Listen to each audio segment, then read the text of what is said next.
Everyone, কেমন আছেন? আমি ভালো আছি। আজকে আপনাদের সঙ্গে শেয়ার করছি একটা পাঁচমিশালি সবজি। এই সময় কুমড়ো, ঝিঙে, বরবটি খুব ভালো পাওয়া যায়। আর এইগুলো করার কারণও হলো যে তেল কম লাগবে। একদম সামান্য ফোড়নের মতন তেল দেবো, দিয়ে ভাজাভুজির কোনো ব্যাপার নেই, একদম বসিয়ে দেবো। তো শরীরের জন্য ভালো, তেল ঝাল যত কম খাওয়া যায় এই গরমে। তারপরে সবজি খাওয়াটাও উচিত, সবজিটা দরকার এই সময়। সেই জন্য আজকে এই সবজিটা খেতে ইচ্ছে করলো, তাই বানাচ্ছি আর আপনাদের সঙ্গেও শেয়ার করছি।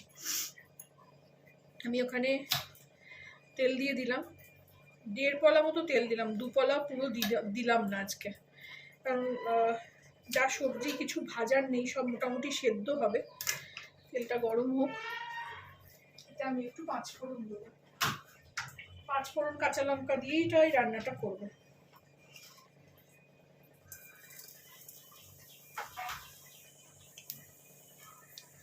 দুটো কাঁচা লঙ্কা দেবো, বেশি দেবো না, খুব ঝাল লঙ্কাগুলো। এটা একটু ঝাল ঝাল মিষ্টি মিষ্টি এরকমই হবে খেতে।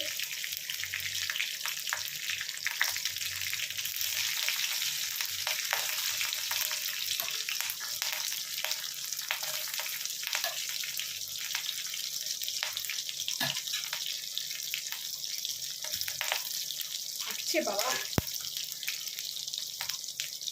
এর মধ্যে আমি আলুগুলো এরকম ডুমো ডুমো কেটে ছেড়ে দেবো।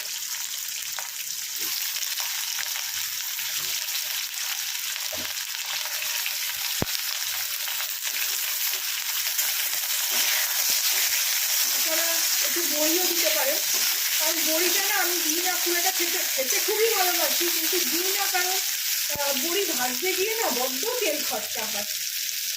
এরপর আমি এই রাঙা আলু এভাবে কেটেছি, আমি দিয়ে দিলাম।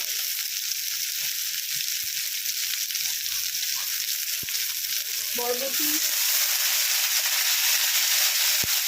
আমি না ভীষণ বরবটি খেতে ভালোবাসি। বরবটি, বীজ জাতীয় জিনিস আমার ভীষণ ভালো লাগে।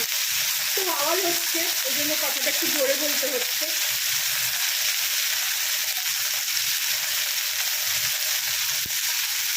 এরপর দিয়ে দেবো ঝিঙে,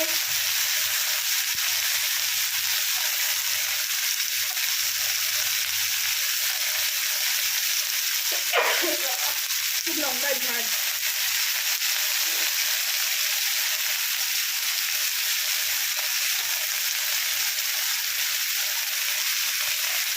আমার এই ভিডিও করতে করতে বেশ কিছু জিনিসের আওয়াজ পাবেন, কারণ আমি তো লাইভ করি, ভয়েস বসাই না।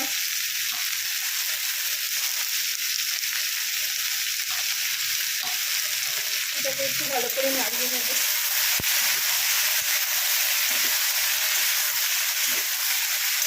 একটু একটু সবজি দিলেই অনেক বড় একটা সবজি রান্না হয়ে যায়। আর সবজি আর এই গরমের সবজিগুলো পেটও ঠান্ডা করে। এগুলো কুমড়ো,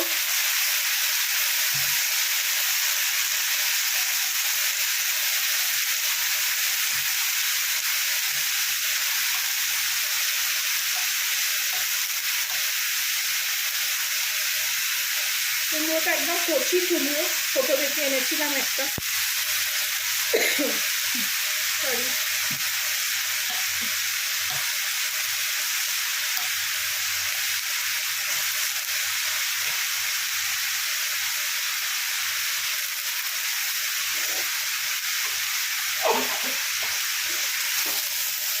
হাসি কাশি সব হচ্ছে, এত লঙ্কা দুটোই ঝাল।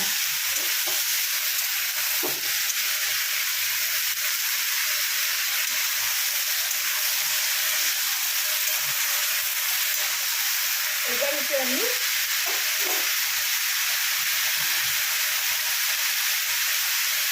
হলুদ গুঁড়ো,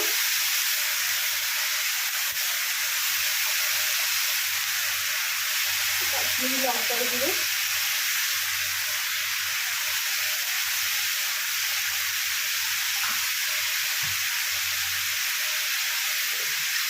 নুন, অল্প নুন দিচ্ছি এখন, পরে আবার দেবো।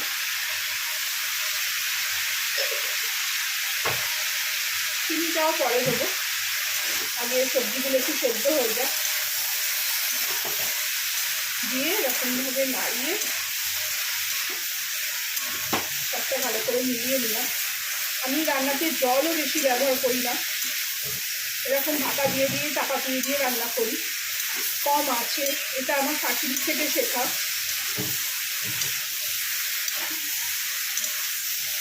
তাতে সবজির গুণাগুণগুলো বজায় থাকে। এক গাদা জল দিয়ে বেশি গ্যাসে রান্না করা মানে সবজির গুণাগুণ সব চলে যায়।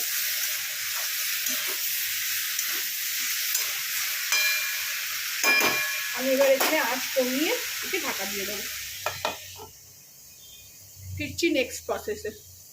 ফিরে আসলাম নেক্সট প্রসেস নিয়ে।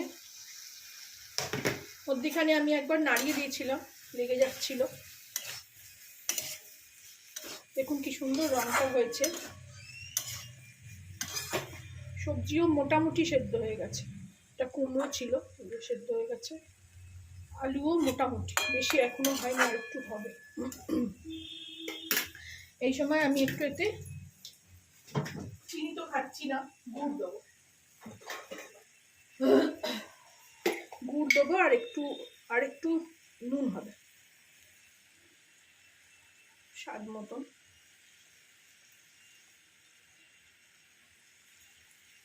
আর দেবো না, হাতটা ধুয়ে একটু জল দিয়ে দেবো।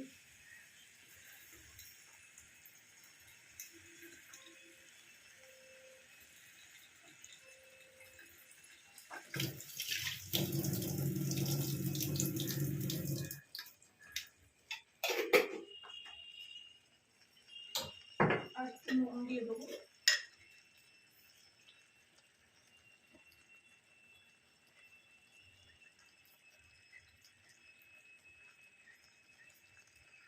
আর লাগবে না, সবটা মিলিয়ে নেবো।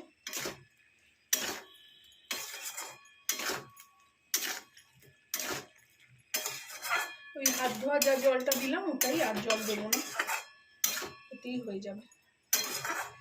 ঝিঙে টিঙে অলরেডি সেদ্ধ হয়ে গেছে। আলুটা একটু বাকি আছে, একটু খুন্তিটা ধুয়ে একটু জল দিই।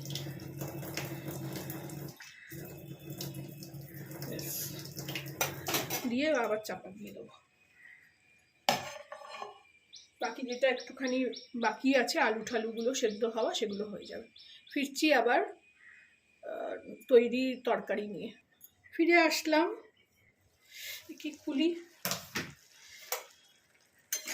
হয়ে গেছে তরকারি। কি সুন্দর কালারটাও হয়েছে। আপনারা বিশ্বাস করবেন না, যে কদিন আমি ভিডিও দিচ্ছি পরপর, রান্না তো আমি পরে খাই, আগে খাই না।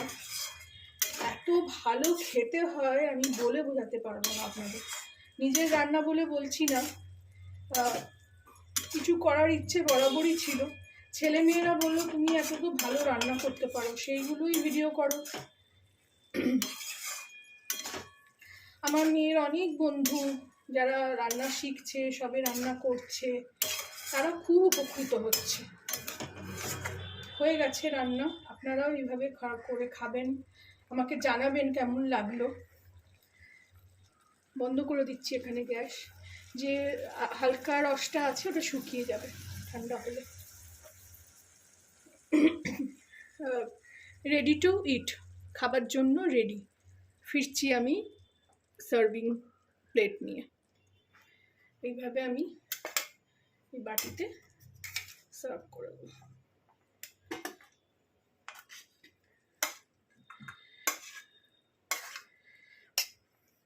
আপনাদের কিছু সাজেশন থাকলেও আমাকে জানাবেন, আমি চেষ্টা করব সেটাকে ফলো করার। ভালো লাগলে আমার চ্যানেলটাকে একটা লাইক, শেয়ার এন্ড সাবস্ক্রাইব করে দেবেন। Thank you for watching.